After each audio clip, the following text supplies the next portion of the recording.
I mean, yeah, it's all good. It's not as good as we want it to be for us. So, about what we expected. Maybe a little bit more grip out there actually than kind of what we expected based off of our sim stuff. But all in all, pretty good. Kyle, if you can improve one thing on this course, what would it be? Yeah, I mean, I don't know. There's definitely a couple tight angles of some corners, but I mean, what are you going to do, right? You can't really soften them much. There's curbs and everything else there. So all in all, like I said, I feel like the visuals are going to be difficult tomorrow in traffic behind guys, being especially the start, getting into turn 1, turn 2, all that sort of stuff, and figuring all that out. It's just going to be a bit of a handful and really slow, most likely, to begin with. Before you kind of get spread out a little bit, pace will get faster. What do you think of the manhole covers? I think to weld it down correctly, or great. Okay, thanks. Is there anything that you feel like needs to be changed for tomorrow? Like I said, just a couple apex walls, but really they're not that big a deal, So there's nowhere you can really move them. Just turn 1 kind of steps out a little bit. Obviously, 8, we all knew 8 was going to be a problem coming here. Turn 7's really, really tight. You're just going to have to be, we already see it, it's mindful of it, and just doing the best you can, being able to see all of those in traffic. You guys were one of the teams, I think, that are putting your main spotter in the main spotter stand. Did you notice, is that the way you'd keep it for tomorrow? Well, I mean, you can't. I don't think any of the spotters are going to be doing much of anything. It's just so hard to see, and their vantage points are so bad that if you're going to rely on your spotter, you're going to have a lot bigger issues. Did you have any issues with radio signal? Yeah, my spotter, he bounced out once, but we've had that a couple times this year, so I wouldn't pin that on any other issue besides just normal. How does he like being in the car? Actually, it's hotter out of the car than it is in the car. The cool shirts and the helmet blowers and stuff like that seem to be okay. It is a little bit muggy, which kind of hinders the performance of those devices, but me in the car, I was fine. How does this car feel on a street course?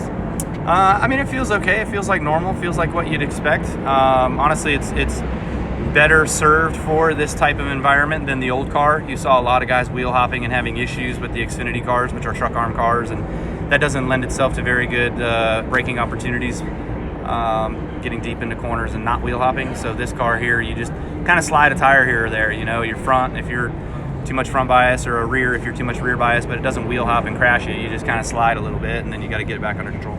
Does the potential of rain kind of make you nervous a little bit?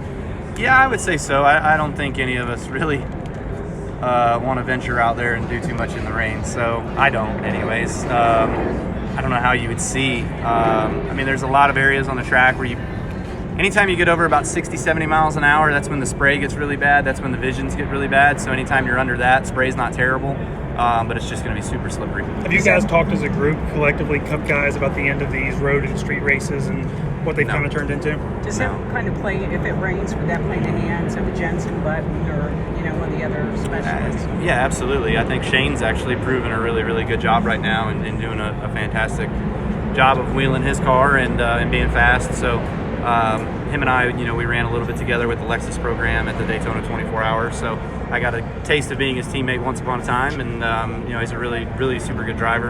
And it doesn't surprise me that he's as fast as he is. I just wish I was closer to him at this point. There's still steps to be made for me to continue to kind of make my way to a quicker lap time, but you're getting closer to the verge of disaster. So as you get this car more dialed in, I mean, not just here, but everywhere. We go to a place like Atlanta, which has become more like a super speedway. Does that up the intensity of the racing at that track? Yeah, I mean, I think you look at guys that don't have wins. They want wins. They want to lock themselves into playoffs, especially ones that are outside the top 16. So you look a lot to those guys to try to make a splash, want to make a splash, and create chaos. So like that becomes a wild card like Daytona that sure is. Anybody can go and win there. That's right. Is the chance of crash higher in these kinds of races or in this track? 1,000%, yeah. I mean, it's just tight quarters, a lot of braking zones, a lot of checkups. All of us racing down in a turn 1, slowing down. You want to outbrake the guy next to you, but you know, there's going to be somebody in front of him and somebody behind you and everything else. So you just kind of have to be mindful of the accordion effect and hopefully not getting involved in one of those. Does this tendency of normal road course racing, does that apply here or totally completely different? No, it's a completely different philosophy. The technique is similar, obviously, braking, shifting, turning, all that sort of stuff. But, you know, Sonoma is a very short track kind of road course where it's very flowy.